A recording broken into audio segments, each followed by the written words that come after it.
তিনি একজন দর্জি। সেলাইয়ের কাজ করেন। এ কাজ করে যা উপার্জন হয় তাতে ভালোই আছে পরিবার নিয়ে। সুখের সংসার তার। তার সংসারে আছে 2 ছেলে, তার বউ। একদিন দর্জির বউয়ের অনেক অসুখ হলো। কোনো ডাক্তার কবিরাজ এ অসুখ সারাতে পারছে না। একদিন দর্জির বউ তাকে ডেকে বলল, আমার অসুখ মনে হয় আর ভালো হবে না। এ অসুখেই আমাকে দুনিয়া ছাড়তে হবে। তুমি আমাকে ক্ষমা করে দিও। না, ও কথা বলো না। আমি আরও ভালো, আরও বড় ডাক্তারের কাছে তোমাকে নিয়ে যাব। তুমি ভালো হয়ে যাবে। না গো, ওসব সান্ত্বনা আর আমাকে দিও না। এ অসুখ ভালো হবার নয়। তোমাকে কিছু কথা বলতে চাই। রাখবে? বলা, আমার যত কষ্টেই হোক, আমি তোমার কথা রাখব। আমি যদি মরে যাই তুমি আবার বিয়ে করো। কারণ আমি না থাকলে আমার ছেলেদের যেমন কষ্ট হবে তার চেয়ে বেশি কষ্ট হবে তোমার। ছেলেরা বড় হয়েছে, তারা নিজেদের কাজ নিজেরা করতে পারে, চলতে পারবে। কিন্তু আমি না থাকলে তোমার কাজগুলো কে করে দিবে? তুমি একা হয়ে যাবে। তাই আমার শেষ ইচ্ছেটা তুমি রাখবে।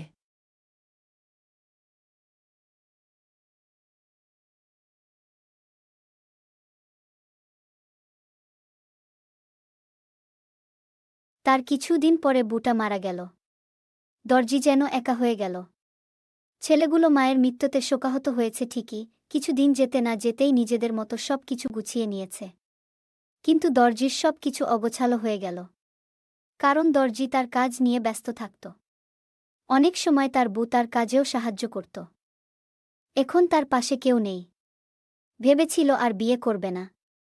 কিন্তু এ সময় এসে মৃত্যুর আগে তার বলে যাওয়া কথা মনে পড়ে গেলা। সঙ্গীহীন জীবনে একটা সঙ্গী খুব দরকার। দর্জি আবার বিয়ে করল। কিন্তু ছেলেগুলো তাদের সৎমাকে সহ্যই করতে পারত না। আপনি এ মহিলাকে কেন এ বাড়িতে এনেছেন?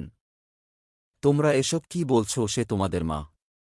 তোমাদের মা বানিয়ে আমি তাকে এ বাড়িতে এনেছি। তোমরা তাকে পর কেন মনে করছো? আমাদের মায়ের দরকার নেই। আমাদের মা মারা গেছে। সৎমা হিসাবে কাউকে দেখতে চাই না। তুমি এ মহিলাকে নিয়ে কোথায় যাবে জানি না। কিন্তু এ মহিলা এ ঘরে থাকতে পারবে না। এটা আমার মায়ের ঘর। তিনি এ ঘরে থাকলে আমাদের মা কষ্ট পাবে। তুমি কি চাও আমার মা কষ্ট পাক? দর্জি তার ছেলেদের কথা মেনে নিলা। দর্জি তার মরে যাওয়া স্ত্রীকে খুব ভালোবাসত। দর্জির মনে ভয় যে তার স্ত্রী যদি সত্যই কষ্ট পায়। তাই ছেলেদের কথার প্রতিবাদ করল না। এভাবে তার দুর্বলতার সুযোগ নিয়ে দর্জির যেটুকু জমি ছিল সব হাত করে নিল তার ছেলেরা। দর্জির নিজের বলতে কিছুই রইল না। রইল শুধু তার সেলাই মেশিনটা। ছেলেরা কাজ জানে না বলে মেশিনটা তাদের কাছে রাখেনি। ছোট একটা কুঁড়ে ঘর ভাড়া করে থাকতে শুরু করল। সেখানে তার একটা ছেলের সন্তান হল। তার চিন্তা আরও বেড়ে গেল। সারাক্ষণ শুধু একটাই চিন্তা, ছেলেটাকে কিছুই দিয়ে যেতে পারলাম না।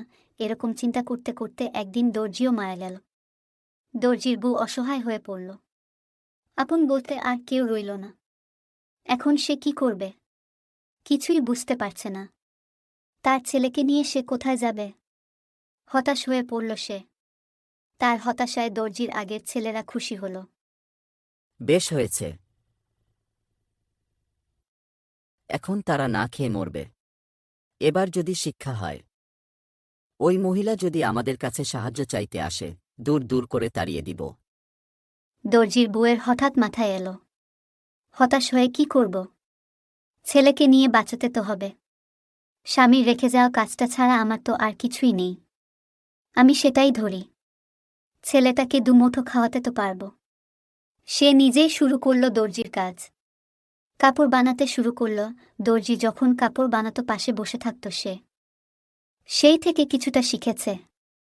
সেই শিক্ষা আর নিজের মেধা আর বুদ্ধি দিয়ে কাজে নেমে পড়ল। নিজের সামান্য গহনাটুকু বিক্রি করে কাপড় বানিয়ে বানিয়ে সেইগুলো বাজারে বিক্রি করতে শুরু করল। তার সুনাম সারা এলাকায় ছড়িয়ে পড়ল।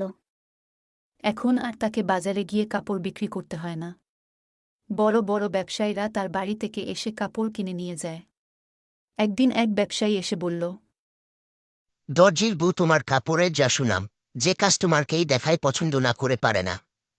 একবার যারা নেয় তারা পরের বার আসে। তোমার মতো ডিজাইনও কেউ করতে পারে না।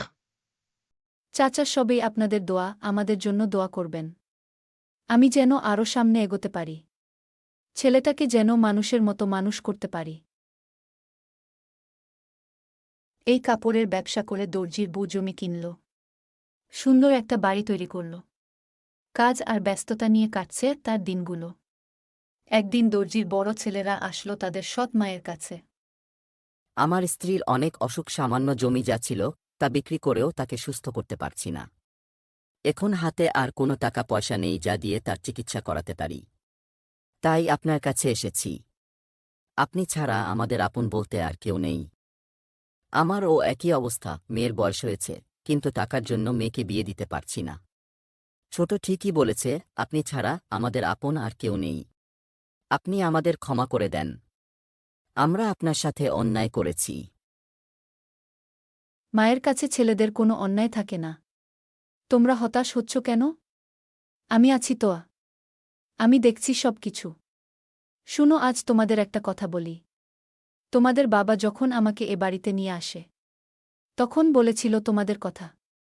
আমি যেন তোমাদের পর করে না দেখি, নিজের ছেলের মতোই জেনা দেখি তোমাদের। আমিও কথা দিয়েছিলাম। থাক সেসব কথা, তোমরা তোমাদের ভুলগুলো বুঝতে পেরেছে, খুশি হলাম। আমি তোমাদের মা, তোমাদের যত দুঃখ আছে আমারে কাছে বলবে। আমরা সবাই একে অপরের সুখ দুঃখ ভাগাভাগি করে নেব। এভাবেই দর্জির ছেলেরা তাদের ভুল বুঝতে পারল। তারা তাদের সৎ মা ও ভাইয়ের সাথে মিলে মিশে চলতে লাগল।